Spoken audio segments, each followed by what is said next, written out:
This wound that's been created in you, it's a good thing. Don't recoil from it. Keep doing what you're doing, because that's really the legacy of your dad. Remember, you can still fight the battle he didn't fight. And that battle is really censorship. That battle is science. That's getting this information out to people who need to hear it. Those are the people, the families that were like you when your dad was alive. You know, there's a lot of those people going through the same thing you went through. And you know that they're being told the same shit that I laid out with you here. They're not being told what I started this podcast with. They don't know any of that, but they need to. They need to know there's another answer.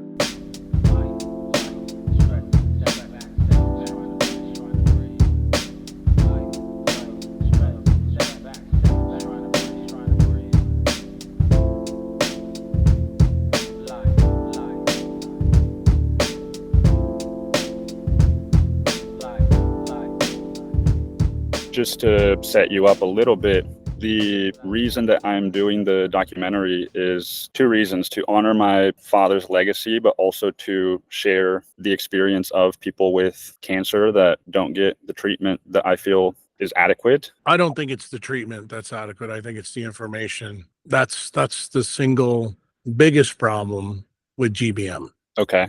Yeah. And I want to get into all of that. Since finding your work, just to be quite honest, like, it feels hard for me to trust anyone else fully. Like, there's books you've recommended, there's other people, podcasts and stuff, but all of them come with the caveat that, like, they didn't make it far enough. I mean, when we get into it, you'll understand why that is.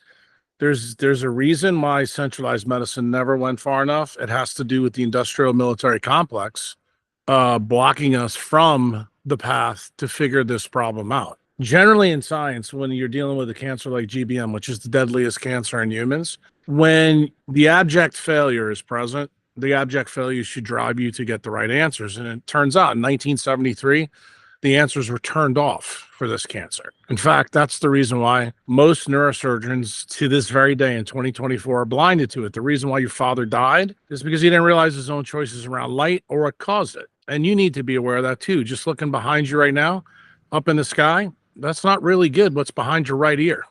It's really not.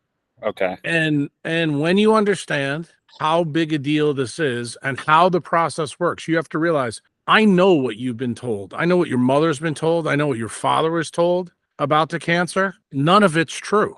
And the reason it's not true is because the people at a very, very high level who are above the doctors now, remember, the government pays for most of the healthcare in this country. Well, it's not the same branch of government that caused your father's demise, but where did it start? The Department of Defense. And once you go from the Department of Defense, then it was codified in other aspects of government. So, I just did, I don't want to say I did, but I got to participate in a hit piece for Nicole Shanahan by NBC News, by a reporter who's a known misinformation type person, especially through COVID. And what I want you to understand is once these decisions were made through the DOD, they funneled through other parts like the NIH, the medical arms, the stuff that your dad would have been really interested about to really get to the crux of the issue. And many researchers, like, for example,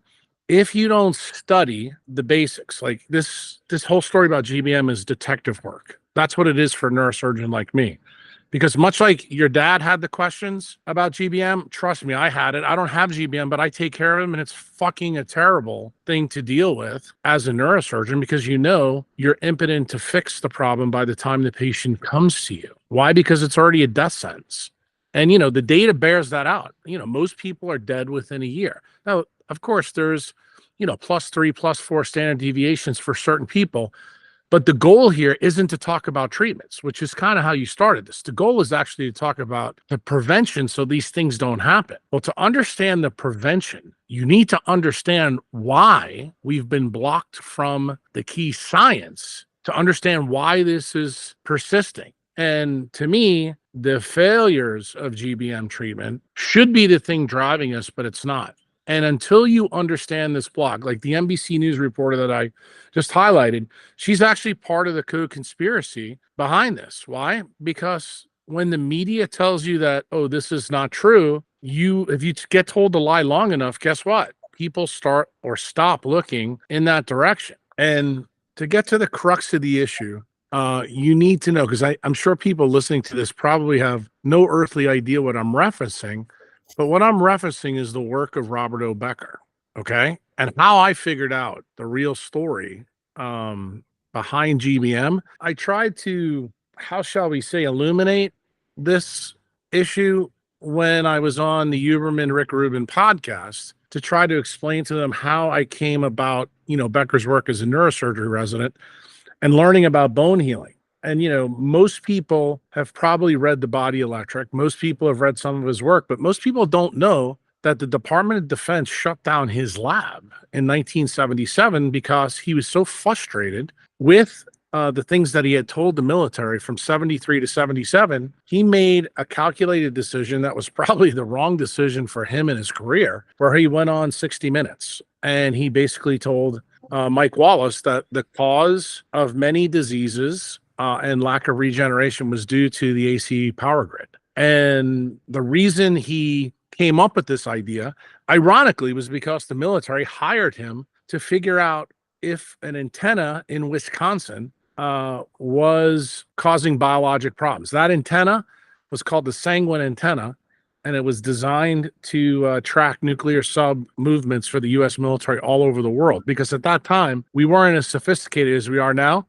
We couldn't track our subs on the other side of the world utilizing this technology. So that's why this antenna was built first in Wisconsin in 73.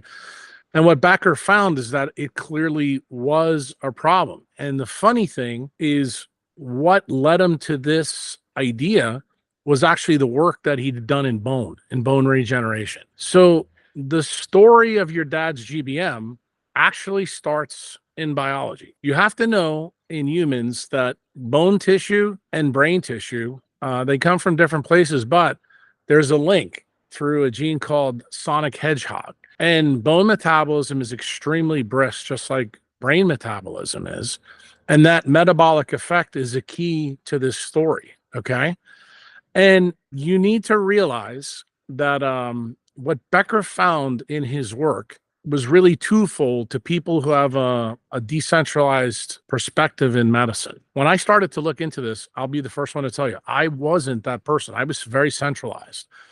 But this story began for me when I realized there's a twofold part to Becker's story. The growth pattern in bone made it clear that electrical energy had to be brought to an injury site in bone. And then the most interesting part of the story for me as a scientist, because I couldn't believe it when I first read it, was that the DC electric current that's created somehow in our body from sunlight actually de-differentiates cells into a new cell population that becomes multi-potential. And then it redifferentiates, into the tissue that it is. So what am I trying to explain to you with words? I'm trying to tell you that bone does not heal. Bone in humans fully regenerates, okay? That makes it a very unique tissue, but you as a young man probably have never heard this from even an orthopedic surgeon. And I would venture to say most orthopedic surgeons don't talk to their patient like that. Even today, even though Becker was an orthopedic surgeon, and this is buried in their literature, in the 50s and the 60s. But what happens is when you de-differentiate a cell, and it turns out the cell that regenerates bone is actually the red blood cell. That's actually how this happens. It changes multiple genetic pathways in the cell. In other words, it's kind of like a readout or an application that's an all-purpose structural plan of information that every cell in the body possesses so that it can complete the normal development that's present in the embryo in whatever species you're talking about. And Becker's original work first cut into salamanders, which, most people I think know are related to the amphibian and reptile family. And if you remember back when I talked to Huberman, Huberman made the comment, it's kind of really weird that humans have this blue light detector, the same one as amphibians, everywhere in their brain and everywhere in their vessels. And the reason I was hoping to really get him was to get him to understand that this was the key to the mystery to really gliomas. Why? So this is something you probably know really well by this time. I'm assuming this. I may be wrong. but every neurosurgeon that will ever listen to this will know that this is a problem. So as a neurosurgeon, why am I interested in GBM? Why did I tie it to Becker's story? I immediately thought, after reading Becker's work as a resident, about the cancers that I treat and how glioma behave. Gliomas have a progression. Most people don't know that. There's lots of studies out there that show that you can get a low grade glioma, and then it can de-differentiate into a medium grade one, and then it can go into a GBM. Many GBMs, like probably your dad had, they go from literally normal brain to abnormal brain, and it happens very fast. So what did that hint to me as a resident, that those two progressions were there? Knowing about Becker's work, it hinted to me that the light environment had to be critical. Why? Because of what I told you earlier, that this whole process is controlled by a DC electric current that is somehow made in our body, okay? And that somehow isn't in any neurosurgery textbooks. It's not in any orthopedic textbooks. In fact, it's not in any biochemistry textbooks. But where was it found? It was found in Becker's work. And who eliminated Becker's lab? The Department of Defense. So the reason doctors who took care of your dad, doctors who take care of everybody else, they don't know about this because they don't know this information fundamentally. So when I asked the question back in 98, 99, because that's when this came up, I started to look in the literature for links between light frequency, latitude, and glioma progression. And it took me a really long time to find the smoking gun that I was looking at. One thing that I did find, I found a big link in the literature to vitamin D and low grade and medium grade glioma progression. And I thought that was kind of interesting that that was a proxy. But then what happened was in 2010, a study came out that you probably should pull for your documentary. And it was in, I think, the Journal of Neuroepidemiology. And the name of the study, if I'm going by memory, was, this is a tough one. I think it was low ultraviolet B and increased risk of brain cancer. And it was an ecological study, I think, of 175 countries. And a very famous vitamin D researcher was involved in this. It was a guy named William Grant, who you should follow on Twitter. He wasn't the lead author, but someone else was. And when I found this paper, it made me realize that not only was a lack of sunlight playing a huge role in tumor progression, but it also made me realize that non-native EMF, the things that Becker was warning the world about on 60 Minutes, also played a role in this disease because of how it affected morphogenesis and dedifferentiation in the brain. And it also told me that local light factors in zip codes had to be altering the injury currents in the brain that actually led to tumor dedifferentiation. And this is when I coined the term for my members who follow me, that you cannot get well in the same environment you got sick in. So realize that's 15 years ago, okay? I had been thinking about this 12 years prior to this idea. But when this paper came out, and because I knew Becker's work inside and out, because of my training as a neurosurgeon, as I was a spine surgeon, so I knew a lot about bone regeneration. I learned very early in my residency, even though I was studying to be a spine surgeon, that low-grade gliomas could be lived with for a really long time. And then usually at some point in the future, they de-differentiate into a more lethal tumor type. And that's the reason why this story for your dad is interesting. Doesn't mean that your dad disease followed that progression, but there's many people out there who are going to get a GBM where it starts off as a low-grade glioma. And you need to understand that to understand what happened to your dad. Okay. So I knew right away that there was a link between the sun, gliomas, and the DC electric current that was produced below the myelin level of neurons. So I decided to look deeper into, the situation. And I tried to stimulate Huberman to jump down this hole, but he didn't go through it. So what did I realize from 2010 to say now? I figured out, I would say somewhere around 2014, that the cause of brain cancer really was a twofold issue. It was a lack of sun that led to turning off B and T cells in the immune system so that we couldn't fight them. But it was also tied to a lack of mitochondrial redox. Why? Because Redox is the net negative charge inside of mitochondria that controls pretty much everything. And we have two change programs in mitochondria in the brain. Those are what you probably know as autophagy and apoptosis. What is autophagy? Autophagy is when a cell is defective, like probably the cells in your dad's brain were at one point, and your body goes in and takes those apart, recycles them, and creates, a new neuron to reestablish. It's like the way you should think about it. It's taking your car to a mechanic and have it fixed up for a tune-up. Apoptosis is a totally different program. This is a program where the cell is so destroyed, or the mitochondria is so destroyed, you have to get rid of the cell. Now, generally, apoptosis is not a big thing to do in brain tissue. Why? Because you need your neurons. We have neuroplasticity, but the one thing that's interesting about the brain in humans and mammals specifically, unlike the ones that Becker studied, which is the salamanders, we don't regenerate brain tissue the way we regenerate bone tissue. See, in a salamander, Becker found that he could cut the whole brain out and the salamander would grow the brain completely back. We've lost that ability in mammals for a very specific reason, and it was tied to Becker's work. And when you realize that apoptosis is linked to just about every single cancer that's out there, and it turns out that excess apoptosis is thought to be involved with cancer. It's thought to be involved with neurodegenerative disease. It's thought to be done with peripheral artery disease. You begin to realize that the link between UV light being blocked exogenously or endogenously from biophotons made through mitochondrial DNA metabolism affects the non-visual photoreceptors. What is that? Those are the things that I talked to Huberman about. That's the melanopsin story. That's the blue light detector. And it turns out humans have more blue light detectors anywhere in their body, but in their eyes and their brains. And since your focus of your documentary is on your dad's GBM, fundamentally what causes brain cancer is insufficient apoptosis to block the cell cycle progression. In other words, it allows really bad cells to stay where they shouldn't be. And I actually mentioned this in the Tetragrammaton podcast, but I still, to this very day, 2 years later, I don't think Huberman really understood the power of this idea.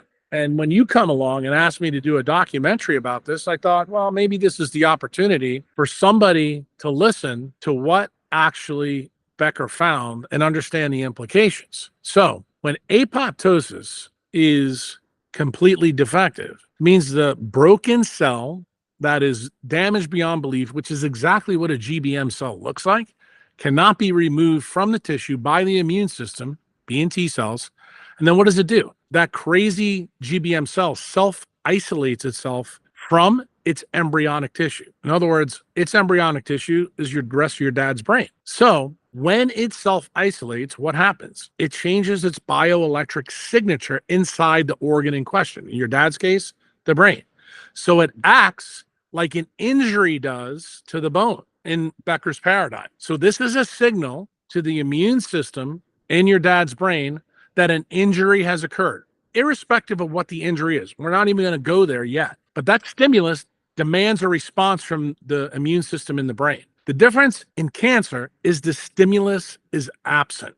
And that's the problem, because the surrounding ultra weak endogenous UV light that's created from mitochondrial DNA longer present. So what happens then is the cell forces itself to remain vital as a solo entity within its embryonic position, and this changes the bioelectric stimulus of other cells around it. Then it leads to oncogenic transformation genetically. In other words, normal cells become abnormal cells, and that way it almost spreads like a virus, or you could think about it like a prion. And this continues to happen, and without the light at the electronic and vibrational levels in the cell, GBMs can go from literally 6 weeks of having an MRI before that's normal to one that looks like, a butterfly glioma 6 or 7 weeks later when the patient comes in with a new seizure or something else. You can go from being completely normal to completely abnormal very, very quickly. And the problem is nobody in neurosurgery has put together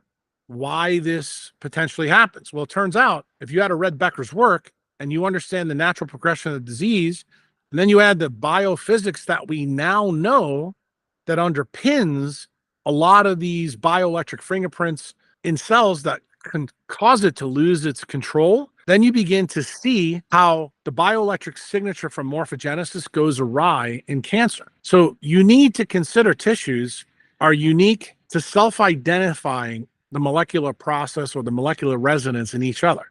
Becker did that for bone. No one else yet has done it for the brain. But is the mechanism based in what Becker found? The answer is yes. So it turns out what Becker found in bone is once the cell self-identifies what it is, meaning in a bone, once the DC electric current dedifferentiates a red cell that's in the marrow, then that red cell that becomes pluripotential says, hey, I'm in bone tissue, therefore I'm going to make bone. So that's the signature, and that's how it works. This is all done with light signaling at the quantum level. And when I say quantum, we're talking subatomic level, because that's how photons act in cells. So once that cell self-identifies using a bioelectric barcode that determines its morphogenic migration and its embryonic form, then you can get healing.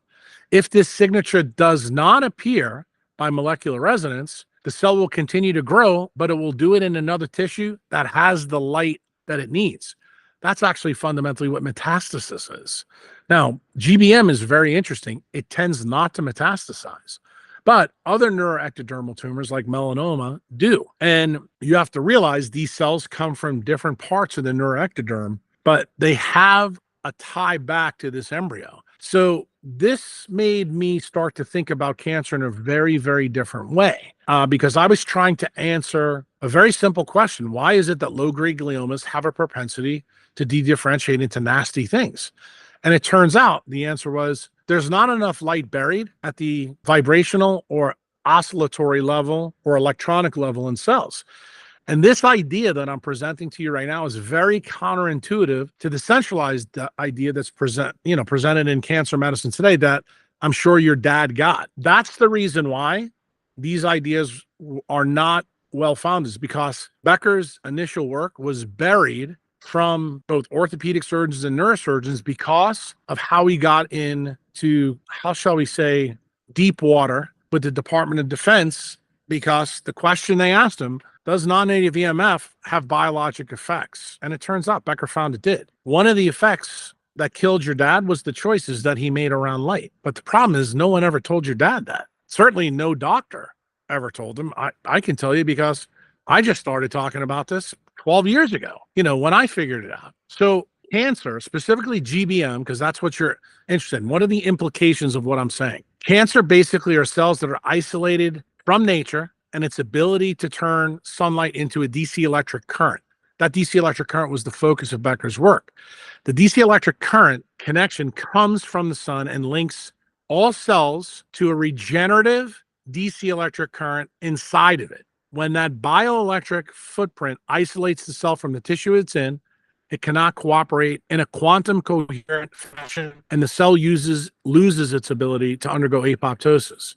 And when it becomes invisible to the immune system, it reverts to its own survival modes using another gene called HIF1. That's hypoxia-induced factor 1.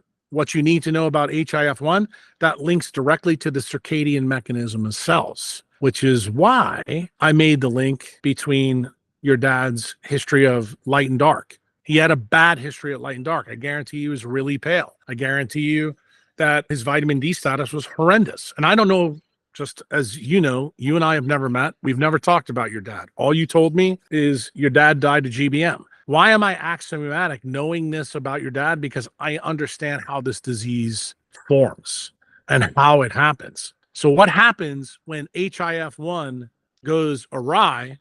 This causes hijacking of the genome through something called the P53 system. And the P53 is the protector of the genome.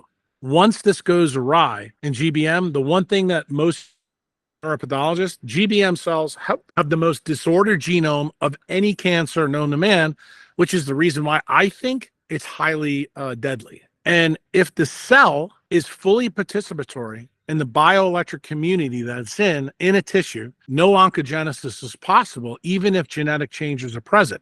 This is a radical statement I'm making to you, because what am I telling you? The paradigm of cancer in centralized medicine is absolutely dead wrong.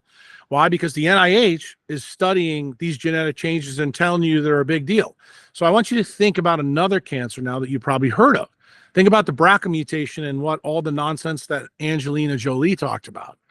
You know, most people will tell you, oh, this is a death sentence from cancer and you need to cut your breast off and take your uterus out and ovaries out. This is an idea that's born from smooth brainers who truly don't know anything about Becker's work. And this is the best medicine that centralized oncology will give them today. Oncogenesis of any type requires that cells isolate themselves because there's no surrounding ultra UV light biophotons to get them through mitosis junction of the cell cycle. So that's the stimulus where they self-isolate. They close their borders and remove their gap junctions when this happens.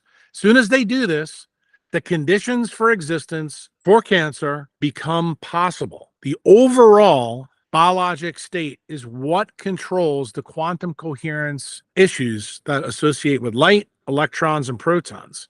And that state is what offers us ultimate control of the genetic state. And if you don't think that this is a radical idea, realize that a mitochondrial researcher and evolutionary biologist named Nick Lane has now stumbled upon this idea even in his own work. He's never taken it to the cancer step, but everything I just told you here is, married out in that.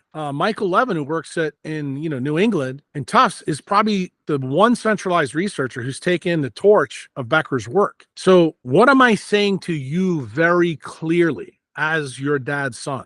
The genetic state of the cell is immaterial in cancer if the redox potential is truly controlled by nature, meaning light and dark cycles, and you've got enough ultra weak biophoton creation through mitochondrial DNA. You will not get the cancer your dad had. When I realized this about GBM, it finally explained to me why cancer begins and why gliomas have a progression. Why? Within the brain's white matter and gray matter, tracks have a very self-similar bioelectric passport because they all come from neuroectoderm in the embryo. This bioelectric fingerprint or power, however you want to think about it, was very high because of the mitochondrial capacity in neurons. There is a big difference between white matter and dark matter in terms of the mitochondria they have.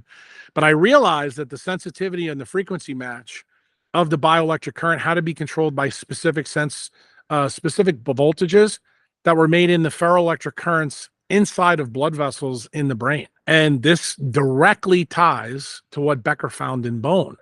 So for the brain in a low-grade glioma to grow slower, to grow slower than your dad's tumor, which is his GBM, they had to have very different bioelectric passports to lead to massive growth rapidly. And this pointed to the amount of light that was controlled at the electronic level within neurons in your body. So Becker's work that was published in 1967, and I would strongly encourage you, since you're doing a documentary, I've laid all this out in detail. I don't want you to think that this stuff is straight off, the top of my head. I wrote a blog called Quantum Engineering number 69 on my Patreon blog, and it lays all this out. It lays the entire story out.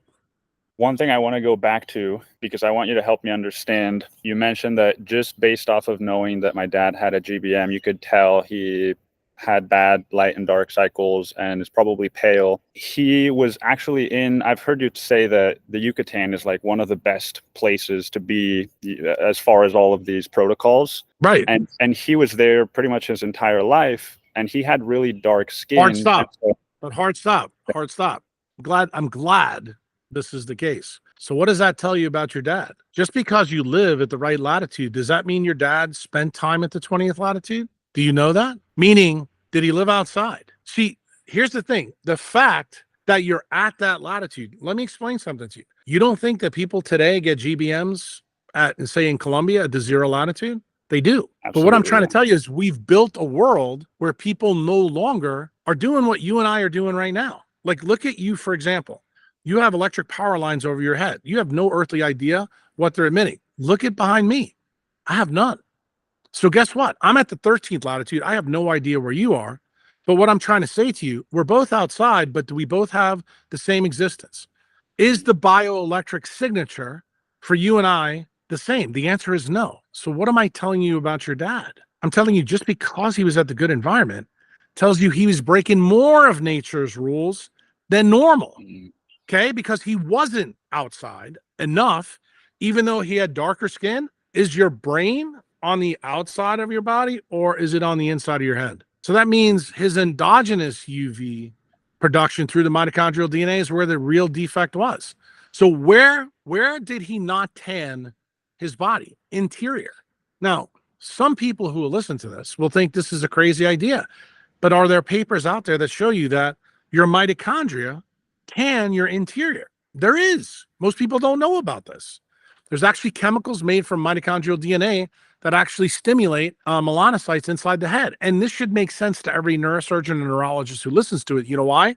Because they know something about the substantia nigra. It's called substantia nigra because it's dark. Why? Because it turns out humans have more melanin inside their brains than any other mammal on this planet. So then you got to ask yourself this question. If we have all this melanin inside us and we know that melanin is a UV protector, where's the UV light coming from? Because we know UV light can't penetrate more than a couple of millimeters in our skin to get to our red blood cells. And guess what that tells you? That tells you that there's another mode of making UV light in you. Then you go back to a gentleman in the 60s, right around when Becker was doing his work. Fritz Pop showed he put plants, he put fruit, he put flowers, he put human tissue in a photomultiplier, and guess what he found? Every single cell, any type of cell in the world emits ultra weak UV biophotons. So guess what? Then the next question you as a young man have to answer for your dad, who is at the 20th latitude, did my dad have enough ultra weak biophotons to control this process in his brain? I'm telling you, reality says it didn't. I know that axiomatically to be true without knowing anything else about your dad. But the reason I'm taking you through this walk is because it's going to be important for you and the audience listening to this. Just because you live in a good environment doesn't mean it's good. For example, I hope everybody who's in Los Angeles right now at the 33rd latitude goes and gets their vitamin D checked. And you know what you're going to find? 85% of them have shitty vitamin Ds. Tell me why that is. Well, it turns out when you've got a lot of non-native EMF in your life, right? You don't make as much water in cells inside. Therefore, you can't make enough vitamin D, even though your skin may be tan. And how does your skin tie into this whole problem? Like, what's the initial genesis for your dad's GBM? I'm going to tell you, it always starts through the eye and the skin. Why? Because that DC electric current always starts with the story of that ferroelectric current. That's axiomatically true from Becker's work. So the skin is the solar panel for the brain. So when people who listen to this will be neurologists, neurosurgeons, and dermatologists, they should all be really offended, and they'll open up their embryology book and they're going to find out Uncle Jack was right, that skin comes from neuroectoderm just like the brain does. So when you realize that the skin has to go awry, the circadian clocks in your skin have to go awry before you get a GBM, axiomatically true. The circadian clocks in your eye through the leptin melanocortin pathway that innervates the suprachiasmatic nucleus, does that also have to go awry before you get a GBM or a low-grade glioma? The answer is yes. Those are things that the tools that your doctor, your dad's doctors your dad went to, have no way of resolving. And I'm going to tell you the problem with your dad started way, way before he got his diagnosis. He was already mismatched and he had not enough UV light being stored. So my bet is your dad was into contacts, glasses, sunglasses. He did something. He was inside all the time. I don't know anything about your dad. There you go. Or he's a photographer. There's your answer. But what I'm saying is think about the overall story and what I'm telling you. Like I can tell you, I'm not worried about you getting a genetic GBM from your dad. This is an environmental disease. Okay. But the complexity of what causes it is very difficult for centralized medicine to understand, because they never got told the story about Becker. And they've never sat down like I did 25 years ago and pondered this question. Why is it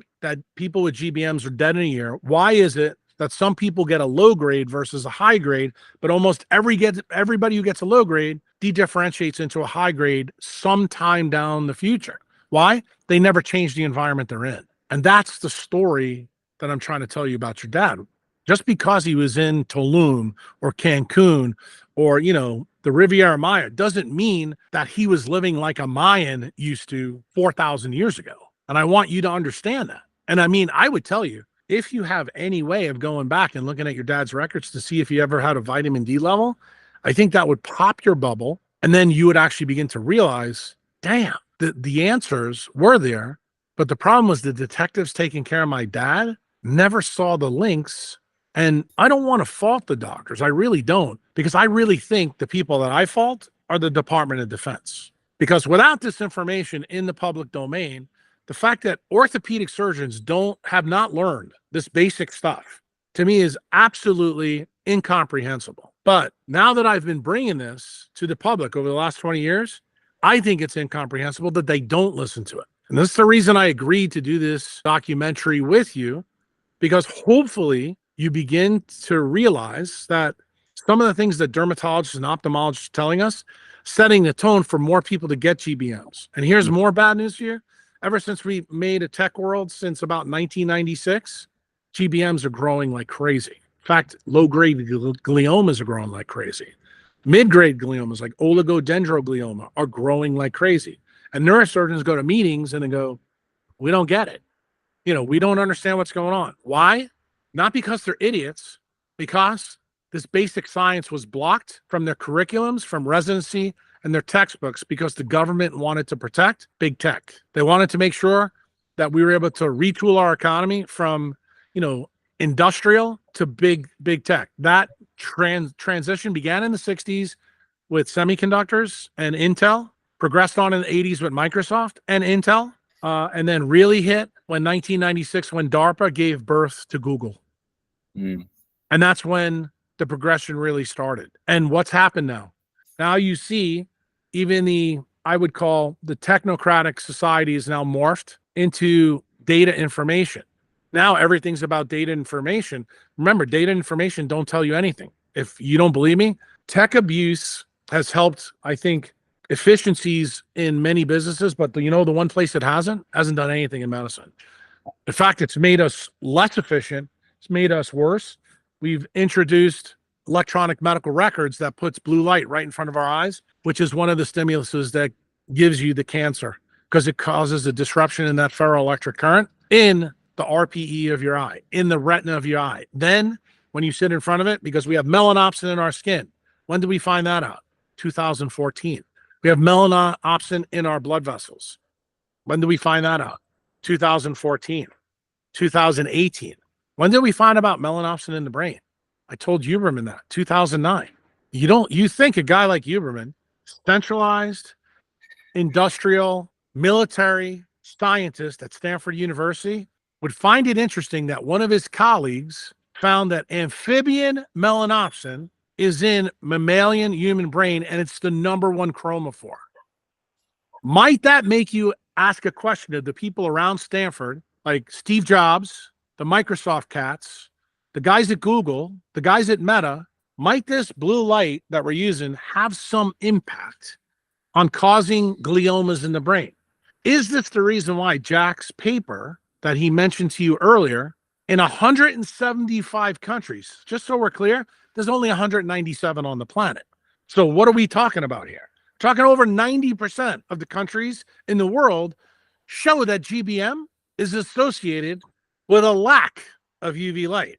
And what do you know about the world, my friend? That the world wants to bury you from UV light. You think there may be a problem here? Do you think that some of the things I'm sharing with you right now may be really germane to what really happened to your dad? What happened to Ted Kennedy? What happened to John McCain? Isn't it shocking that John McCain got melanoma before he got a GBM? What does that tell you? Maybe melanoma is not associated with UV light, like the centralized doctors like to tell you. Turns out that's also true. But guess what? That's called conspiracy theory until I start posting papers all the time. That shows you that this link is there. And this is the reason why it's really important for me not to throw all the doctors under the bus, because those doctors are going to have to be cognizant of the science that I'm sharing with you right now so that they help people in the future not go down like your dad went down. We need to get this information out to the regular people like you, because your family was touched by this. But I want you to understand that it doesn't matter what the experts say. If you listen to the story and follow the cheese that I just gave you, you're going to realize that you have better advice than your oncologist does. Go outside, get rid of all those damn wires around you, and stay outside and check your vitamin D level. I'd say 2 or 3 times a year. Like, for example, to avoid the pitfall that your dad had, okay, I'm at the 20th latitude. My vitamin D should be good. I do have dark skin. Let's test and see if I'm right. Oh, so what's the first thing that you find? The defect isn't in your dad. The defect is in his environment. But guess what? The defect that killed him did show up in your dad, didn't it? So what does that tell you? There's a complex molecular dance ongoing that controls this process. And did I give you the exact mechanism that I believe causes GBM? Yes, I did. And I guarantee you, anybody else you talk to in this documentary won't come close to sniffing what I just told you. But guess what? That's okay. What I want you to do in your documentary is pull these papers and look at them. Understand the story. Because guess what? The same thing that happened to your dad is happening to everybody right now with COVID. We've been told something by the government. And remember, who distributed the jab? The Department of Defense. Isn't that funny? We're back to the same story again. And what did they do? They weaponized other parts of the government, Dr. Fauci, Dr. Morenz, Eco Health Alliance. And what happened? Millions of people died. Way more people died of this than GBM. So why would it shock you that GBM could potentially be an induced cancer because the basic research has been blocked from textbooks? Isn't that what censorship's all about? Isn't that what we're now finding out from the testimony of Dr. Morenz? That even the lady at the NIH was told how to block FOIA requests by changing the alphabet, changing spelling of words. Bro, I'm just telling you, you need to realize that the people that your dad relied on, which was the doctors, they were relying on the people in the government. And that's what centralized systems do. It's one layer leads to another. When you have a layer that's bad, everybody gets screwed. That's the real problem. And this idea that I'm giving you, I know it's radically different. Probably the last thing I want to say on this, that when I started this whole process, like on my website and on social media, I started talking about the leptin melanocortin pathway in a TED talk that actually got banned.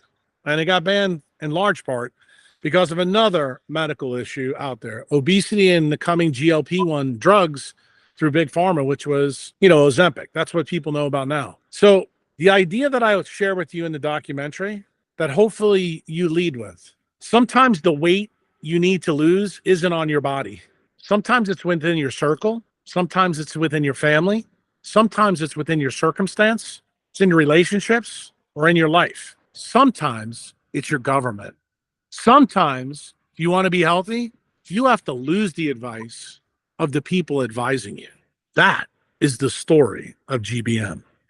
I think we're back. I'm not sure what happened, but maybe Google didn't like what I had to say. There's so many things that you shared that I wanted to ask you about, and I think just the first one that comes to mind is you mentioned the COVID and the COVID jab and all that, and I know this isn't what caused it, but I'm curious how getting that might have affected. Well, tell me when your dad died. He died January of 2023. Did he take the jab? He got the jab in like June of 2021, and then he almost have any boosters? Did he have any boosters? I don't think he did, but he may have had one, but I don't think. So this is what you need to do. You need to call the neurosurgeons up who operated on him, and you need to send a piece of the brain tissue, hopefully they still have it, to Philip Buchholz in the University of South Carolina. He's now doing a DNA intercalation study of the messenger RNA jabs. He can prove definitively if this was a problem or not. My bet, it was. It's tied to it. Do I believe that we now have enough data aftermarket to now know that there's a lot of cancers out there that are caused, in a much faster rate because of the same situation. Yes, we do know that. It's no longer a mystery. If you don't believe me, I think you should, in your documentary, get a guy on your plate called the Ethical Skeptic. He's done almost all the data hunting about this. I would also tell you to talk to Kevin McKiernan, who is the original guy that found about the SV40 sequences. I'd be willing to bet you, if you're a real sleuth, get the neurosurgeon to run to see if your dad's tumor had SV40 promoters in it. I almost guarantee you that it's going to be present. Maybe not just from the messenger RNA vaccine, but it could be from the polio jab, from the 1950s, which is now in the blood system. There's a lot of different reasons this could happen, but it's no longer good science to say it may or it's definitely not related to that. We now know enough that you have to question. It doesn't mean your dad's GBM was causally linked to the jab. But if that tumor type shows that he has intercalation from the jab, then I think you and your family, you have a very interesting case. And not only that, is it plausible? Is the methods there plausible for you to study this link? The answer is yes. I mean, you now have Philip Buchholz publicly on Twitter saying, if anybody has tumors and you want to send it to me, great. Remember, this is a guy, part of the centralized paradigm, that used to work with, the scoundrels at NBC News, the ones I just dealt with, all the doctors that supported Fauci. And when Kevin McKiernan was the first one that came out and said, look, people sent me empty vials of jab. And, Kevin used to work in the Human Genome Project with Ventnor, Craig Ventnor. So this guy is no small-weighted scientist. This guy's a heavy hitter. The reason that he's been marginalized by people, because now he works in the medicinal cannabis space. He does all the genome work for them. But when he did the study and found that SV40 was in it, he's like, hold on, wait a minute. There's something going on here. And Philip Buchholz, who is a geneticist, virologist at the University of South Carolina, got so fed up with Kevin's claims after he published them, he said, I'm just going to prove this idiot wrong. What did he do? He actually wound up proving the idiot right. Turns out the idiot was Philip Buchholz, not Kevin McKiernan. Kevin actually should be given a Nobel Prize for this. But remember, they only give Nobel Prizes out for centralized science. This is decidedly not centralized science. This is decentralized science. Okay? In fact, guys like Philip Buchholz should probably be given the Darwin Award for arguing with Kevin McKiernan for so long. And, when I went on the second Tetragrammaton podcast with Bobby Kennedy didn't even know that SV40 promoter had been found in the messenger RNA jabs. He had no idea. This was news to him. And why did I take him in that second Tetragrammaton podcast all the way back to when they killed his uncle and his dad? Because guess what? That was causally linked to their deaths as well. And I showed him how that was the case. The fact that when Pfizer came out, the thing that clued me in that there may be something untoward. Remember what I told you about GBM, that I already knew how the DOD acted with Becker. I also knew what the DOD did with Bernice Eddies in the Cutter incident in the 1950s. So I have a serious distrust of the U.S. federal government. They will do anything that's good for them, and they don't give a shit about the people they rule. That's the truth. And when you realize that, I looked at the Pfizer legal definition. I said, this is really bizarre. In these papers, there's two legal definitions, one for the Pfizer jab, another one for BioNTech. I said, that is highly unusual. That told me that maybe there was two versions of this jab. And then I started to think about the techniques that are used in messenger RNA technology. That's some of my colleagues like Robert Malone, who was heavily invested in making these jabs at one time. I said, you have to get the messenger RNA across the nuclear membrane. The best way to do that in molecular biology is use SV40 promoter. Then I went back and started looking at the patents of how Moderna did it, how Pfizer did it, and magically, most of the answers were found in the Moderna patents. I realized right away that Moderna was doing it a different way than Pfizer, and hence the reason why there was two legal definitions. And then Kevin got the smoking gun. He found out they snap chip edited SV40 out of the FDA proposal when the jabs got approved. because if the FDA would have known this, they would have never approved the Pfizer jab. And it turns out Pfizer was late to the game. Moderna led, Pfizer came in and they used the SV40 promoter. Well, just so you know, why is this important to your dad's documentary? When SV40 is put into any other mammal except the green monkey, they get cancer. I like that. That's been shown without a doubt. So the thing I would ask you, because you and I never talked. I don't know what jab your dad got, but look into it. Which one did he get? Find out what boosters he got. If your dad's brain tissue is still in some pathology office, it's your duty as his son to be the sleuth to uncover this. Because it's very easy to do. If you have a piece of that tissue from his biopsy or the surgery, the debulking surgery, you send it to Philip Buchholz. And you just say, hey, look, my dad got a GBM. He was boosted. We want to know, was this intercalated into his DNA, into the DNA of the cancer? You got your answer. But I don't want you to think that what I just told you about the ultra weak UV light stuff and the mechanism, that's still the mechanism. It just means it happened way faster. That's it. Because remember what I told you about low grade to high grade? That's always been my conundrum as a neurosurgeon, to try to figure out how does this happen? Becker's got the only plausible mechanism to how this happens. And when you realize what Becker found, it's tied to just about every mammal on this planet, then you start going, this is the kind of decentralized science that's really hard to argue with. But remember, what you find with this sleuthing technology is who's behind it fundamentally? The government. Government is where the problem lies. And when I just did this interview with Brandy Zagroni from NBC News, this is the same lady, just so you know, that interviewed the 12-year-old girl in the Pfizer trial who was left paralyzed. And she did a hit piece on her. She just did a hit piece on Nicole Shanahan. Why? Because she's running with Bobby Kennedy, who also has a problem with this jab. Got it? You starting to see how it all links? Remember, the First Amendment of the Constitution is the press is supposed to protect us from the government. Well, what happens when Brandy Z and NBC News are basically the propaganda wing for the federal government who actually distributed the jab? You starting to understand how this link is there? This is like the most important story that the news should be following, and they're not.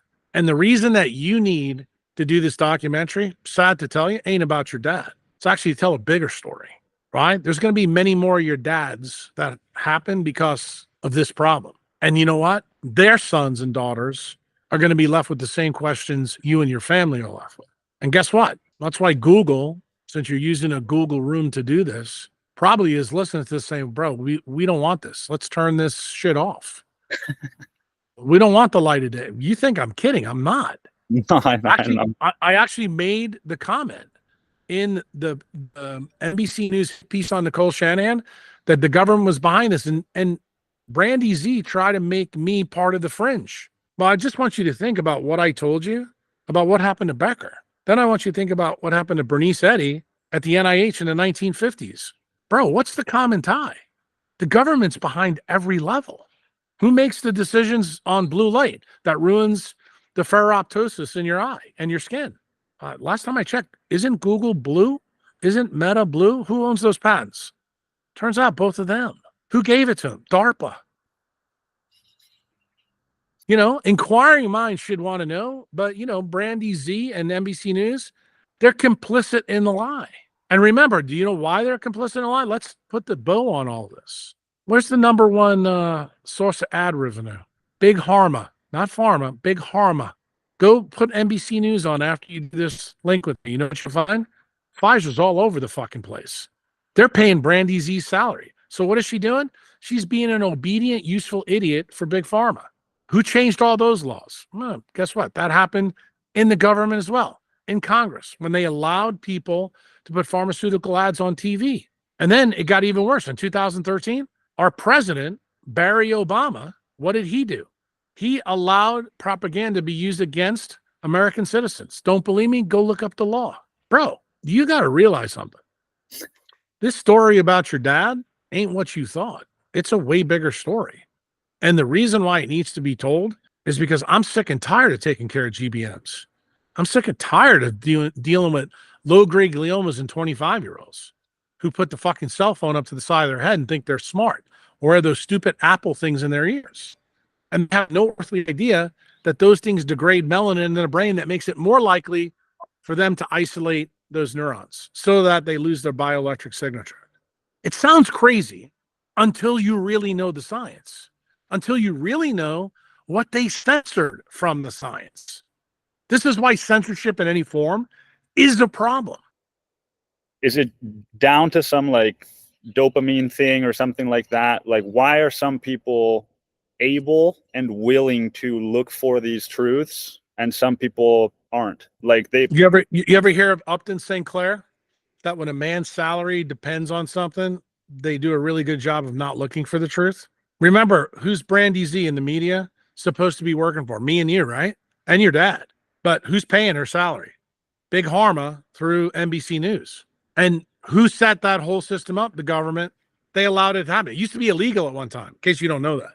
But now it's become legal. Why did the government do that? Because they realized they could use the news media as their propaganda arm to do whatever the hell they wanted. Their whole goal is to get to a one-world government. They want to destroy our Constitution. The biggest criminals in this whole thing are our federal government. They absolutely need to be taken to the woodshed. I feel about our government today the way I think Paul Revere felt in 1774. That's how I feel. In fact, I'm going to take it even another level. I think what the federal government is doing to us now is worse than what King George did to the colonists in 1774. Back then, it was only about taxes. Now they're fucking killing us. And they're doing it on purpose, and they don't care. And where'd they get the idea? When they gave JFK acute lead toxicity. And then when Bobby Kennedy's dad was going to run in 68 and expose that the government actually was willing to kill the leader of the free world elected by we the people, they killed him too. And for good measure, same summer, they killed Martin Luther King. They said, we can't have the blacks getting crazy because we need those votes for LBJ. Bro, listen, you have to be a student in history. You have to realize the history of medicine. I just gave you a big history of medicine that really links the biology for your dad, but you remember how I started this podcast? You go back and listen to it. I told you it ain't about the treatment. It's about the censored science. That's the reason why your dad never got the advice or the treatment he needed. And I do hope that neurologists, neurosurgeons, ophthalmologists, dermatologists realize they are covert complicit in this event because they didn't ask those questions. Remember, doctors are supposed to be really curious. This documentary you're doing, this should make a lot of people curious. But will it? No. Because guess what? Incentives dictate outcomes. That's what happens in centralized systems.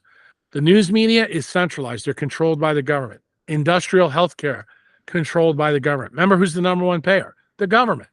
Who controls the NIH? The government. Who is the highest paid employee of the federal government? Anthony Fauci. Bro, you connecting any fucking dots here yet? There is a centralized problem, and we keep electing it. There's a shadow government that controls the elected government. That's the industrial military complex. If you don't believe what I'm telling you, have everybody who listens to this go back and listen to the January 1960 farewell address of Dwight D. Eisenhower and listen to what he says. He's warning us that there is a problem in the government. Little did he know the guy that took over after his 2 terms would be killed 3 years later by the people he warned us about. And do you know who those people were? Those are the people that he worked with, the General Groves, the chiefs of staff of the military. Remember, Eisenhower was a general before he was the president. Okay? If you think Uncle Jack has got the tinfoil hat and I'm crazy, go look at what your former president said. Because he told you in 1960, and most of you didn't believe it then 65 years ago. So if you want to know why your dad died, now I think you got a more full picture. Something you've mentioned before on podcasts is about, being the CEO of your own health, or I forget exactly what word you used.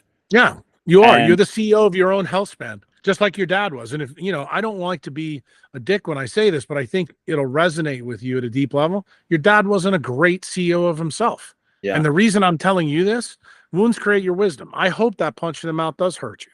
Because believe it or not, that's what I told Brandy Z when I talked to her. I said, how did I motivate Nicole? I punched her in her mouth about Echo, her daughter. I said, you and Sergey Brin caused this through transgenerational epigenetics, through blue light screens. And you're the patent attorney that helped them do it. So this is like nature giving you karma. So I think the process of you doing this documentary, you doing this deep dive, not only will you make the diagnosis truly of what happened to your dad more clear to you, then hopefully what you'll do with that wound is you'll do something positive with it. In other words, you can't save your dad. It's really not about your dad's legacy. It's really more about stopping people going down the path your dad went by teaching them the things that centralized science doesn't know about this. Anybody who listens to this documentary will be able to go pick up any of Becker's books and read it. You'll see it.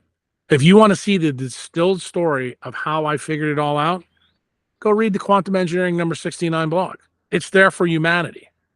You know, I told Nicole the same thing. When she asked me, write me your ideas around autism, I did. Quantum Engineering number 45. Bro, it's like when you understand fundamentally how we work, I'm not trying to tell you everything in these blogs is the be all end all, but I can tell you it's way more accurate than what the neurologist, the neurosurgeon, and the dermatologist told your dad. That I promise you. That I give you 100% guarantee. And I guarantee when you strip it all out, at the very base, the real reason why is the government censored key scientific information from the literature, which is why the doctors were impotent to help your dad. You can blame the docs, but I'm not gonna. One area that I don't blame them, but that frustrated the hell out of me. And I think this is still, even like my frustrations still falls into a centralized way of looking at it. But they did the first brain surgery and they didn't get enough of the tumor, is the story they told me. And but so that happens a lot. That, just so you know, that happens a lot in the surgery, because GBMs, this is a notorious problem, but this is also the reason why some neurosurgeons have given up doing biopsies. When they think it looks like a GBM on an MRI, they go straight to a big brain surgery.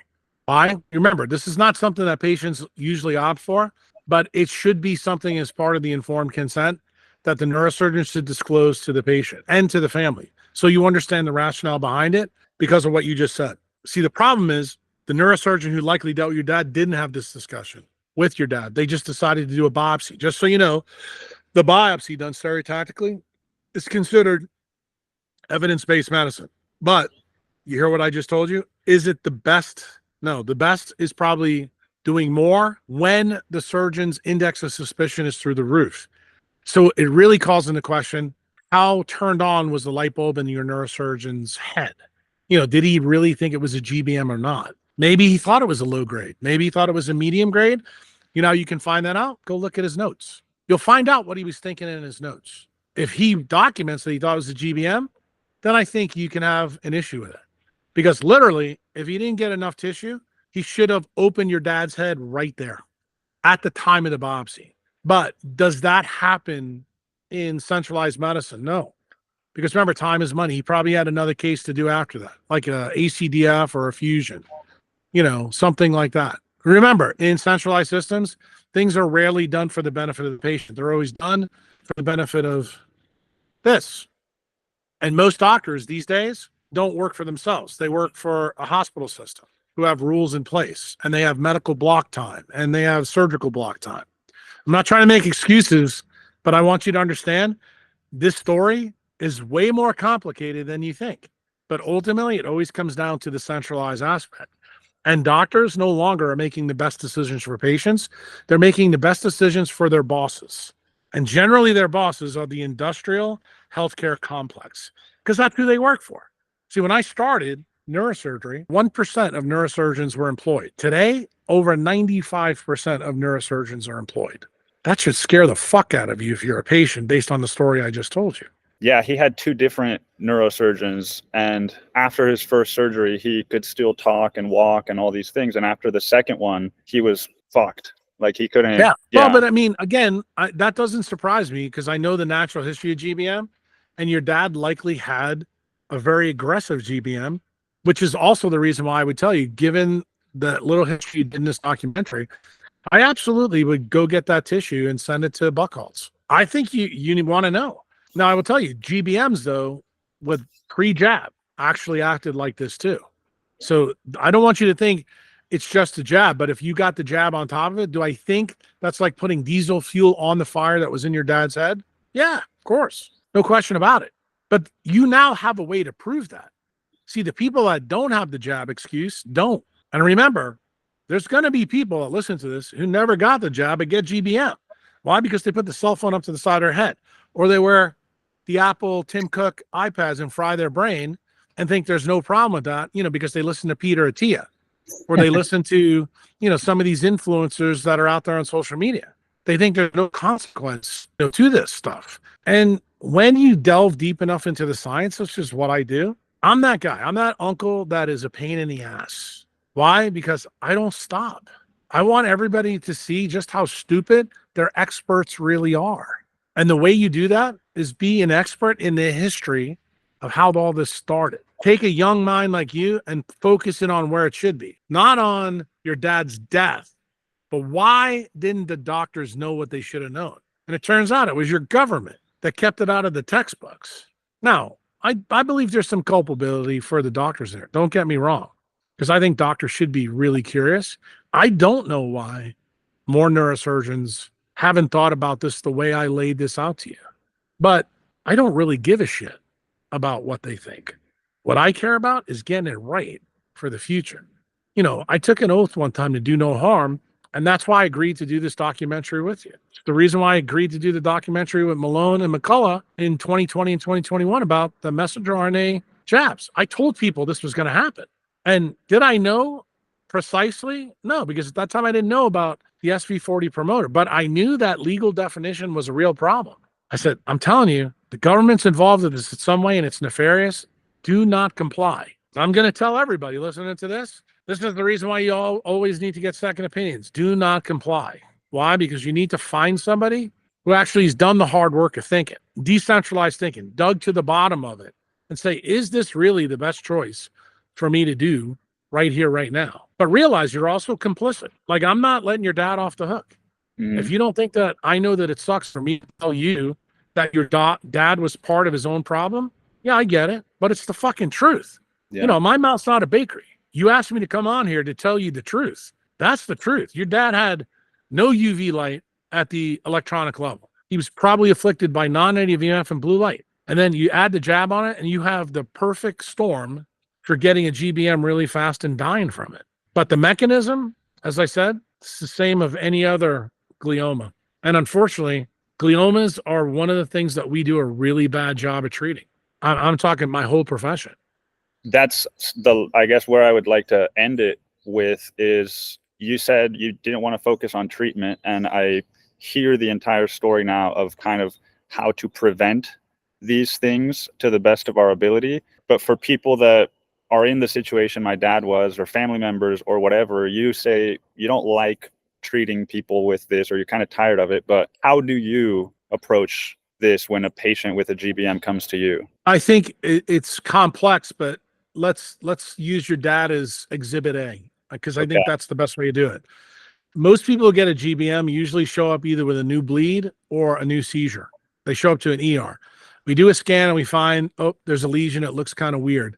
The radiologist, usually in their original study, will say this is highly suspected of a glioma. They never put the grade. The person who looks for the grade is the neurosurgeon. The neurosurgeon looks at the film and goes, I think this is a GBM. So what's the next step? You do a biopsy.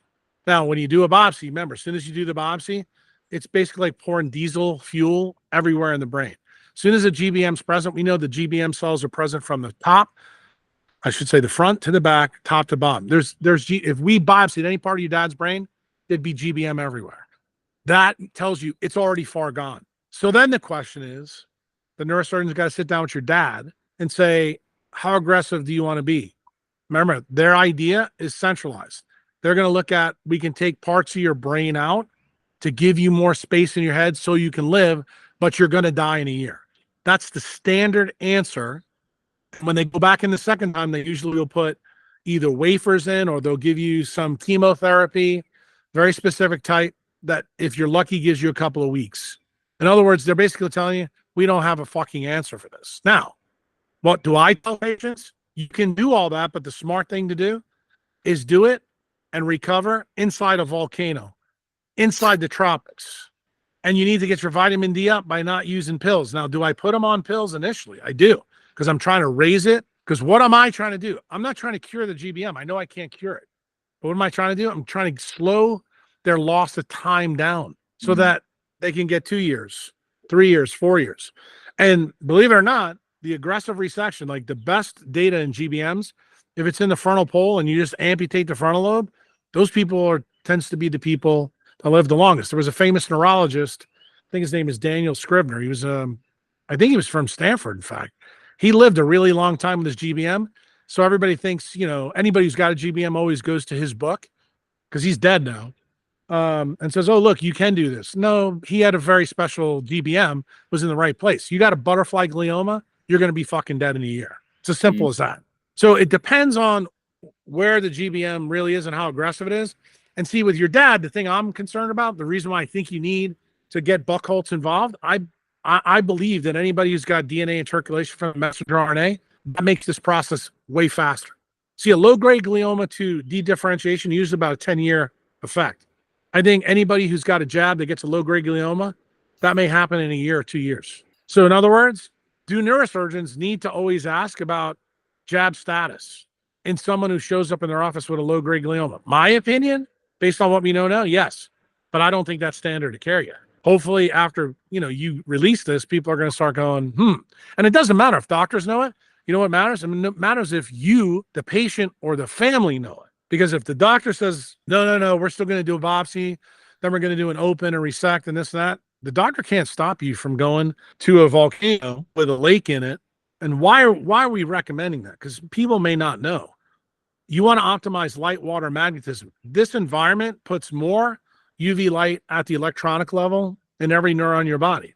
What are we trying to do? We're trying to stimulate the cancerous cells to actually make extreme low V UV light in your brain so that it can get past the mitosis level. Once that happens, you may be able to get rid of some of the bad cancer. So guess what? The cancer doesn't grow as fast. If it doesn't grow as fast, it doesn't take away your neurologic function. So while you'll still die, you may not die in a year. Like everybody's usually dead in a year. What happens if it takes you 4 or 5 years? That may be big for you as the son, because guess what? You may be in medical school in the 3rd year and you want to see your dad see, or maybe you're going to get married, and you want your dad to be part of the wedding. There's a lot of different reasons to do this. But my belief is how this should happen is doctors should give informed consent to the patient. Tell them the truth. We're not telling people the truth right now because that science has been blocked from our textbooks by our government. So guess what? I'm left with only one option. I have to come and do podcasts and I have to do documentaries like this to get this information out. Why? Because they shadow ban me on social media. I am very disruptive for them. I'm forcing them to ask questions. Why hasn't Huberman ever come back and talked to me after what we talked about? You want to know why? Because the people that control that podcast at Stanford University know that this message, they don't need to get out, because those are the people that support all the Stanford labs. That's big pharma. That's how this works, my friend. Always about the cash, always about centralization. It's the reason I'm against everything about AI. AI centralizes everything. Do not jump down the rabbit hole. When the government says it's a good idea to do a CBDC or a digital ID or this and that, fuck you. You don't want to do any of that. When the government says anything, say thanks, but no thanks. And you know what? This is what we need to do. All of us need to think decentralized. We need to be CEOs of ourselves. When the government tells us they're going to mandate this and that, that's great. You can do whatever the fuck you want, but we're not doing it. We have a constitution that says we can't do it. So if you want to know why I'm in El Salvador, why I'm working with President Bukele, all this stuff that happened with your dad, that'll never happen in El Salvador ever again, because we wrote a constitutional amendment about medical freedom. This shit won't happen ever again in El Salvador. Now, it's going to keep going on in the United States. Why did Nicole Shanahan and Bobby Kennedy talk to me? Because I shared the law with them. And I said, you might want to think about this. And I'll be the first one to tell you, Nicole and Bobby were not really big into a medical freedom law. They were big into taking apart Big Pharma with lawsuits. Because remember, they're both lawyers. Ain't going to work. Big Pharma's got way more money and they sit at the Cantillon effect. The government is going to keep printing money. If you don't believe me, go see how much money Pfizer and Moderna made off the jab. Off the jab that's killed more people than probably any other medical intervention in the last 150 years. And they're still, the FDA and CDC are still pushing for people to get the jab. Still not off the market. Even the fucking brain dead people in the UK got rid of AstraZeneca. You see what I'm saying? Yeah. I mean, Johnson & Johnson, to their credit, hold their own jab. They realized the clot problem and the myocarditis problem. So I'm going to tell you, there's different levels of nefariousness. And it's your job as the CEO of you to do a better job thinking. And the final tally I'm going to leave you with, your dad wasn't a good decentralized thinker. Hopefully his son is. You will never succumb to what your dad did because now you know better. See, when you know better, it's really hard to get fooled. It's hard to go to sleep. It's hard to be ignorant. It's hard to be arrogant. You know, I have this famous saying I used yesterday when I actually sat down. I was actually talking to somebody in the government here. I said, if ignorance was bliss, why aren't more people happy? Mm-hmm. No, ignorance isn't bliss. And you know what? This wound that's been created in you, it's a good thing. Don't recoil from it. Keep doing what you're doing because that's really the legacy of your dad. Remember, you got your dad's DNA in you, and you can still fight the battle he didn't fight. And that battle is really censorship. That battle is science. That's getting this information out to people who need to hear it. Those are the people, the families that were like you when your dad was alive. You know, there's a lot of those people going through the same thing you went through. And you know that they're being told the same shit that I laid out with you here. They're not being told what I started this podcast with. They don't know any of that, but they need to. They need to know there's another answer. And they need to know that they can help their sick person. Doesn't mean that they're going to beat the deal. This is not a kind of cancer I think we're going to beat. Why? Because it requires a complete environmental transformation. And that's the information that's not getting told to anybody. The defect isn't in you. The defect is in the environment that you've chosen to live in. Well, I just really appreciate how disruptive you are. You've been very disruptive in my life in the best possible way. And I'm really grateful to you for coming on here and sharing everything that you did.